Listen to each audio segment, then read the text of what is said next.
নমস্কার, আমি clinical dietician Surangana Rana. Kidney পেশেন্টদের ক্ষেত্রে আমরা অলওয়েজ বলে থাকি যে অ্যানিমিয়া লক্ষণ কিন্তু দেখা যায়। আর হিমোগ্লোবিনের লেভেল কিন্তু কোনোভাবে বাড়তে চায় না, অনেকটা পরিমাণে ডিক্রিজ হতে থাকে। সেই ক্ষেত্রে কিডনি পেশেন্টদের ক্ষেত্রে কিন্তু আমরা অনেকটা বেশি প্রোটিন কিন্তু ইনক্লুড করতে পারি না, মডারেট অ্যামাউন্টে প্রোটিন আমরা প্রোভাইড করে থাকি। হিমোগ্লোবিনটা আমরা কিভাবে ইনক্রিজ করব? কিভাবে ডায়েটটা মেনটেন করলে আমাদের হিমোগ্লোবিনের মাত্রাটা অনেকটা পরিমাণে একটা নরমাল লেভেলের থেকে গুড লেভেলের দিকে ইনক্রিজ করতে হেল্প করবে।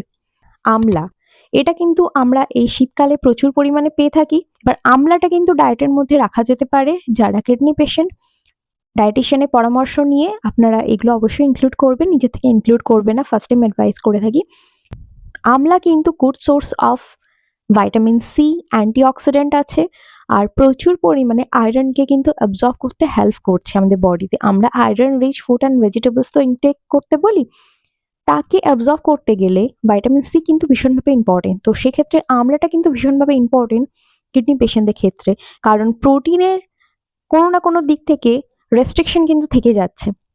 সেখানে চিকেন অনেকটা পরিমাণে ইনক্লুড করা যায় না, মাটন একেবারেই রাখা যায় না কিডনি পেশেন্টদের ক্ষেত্রে।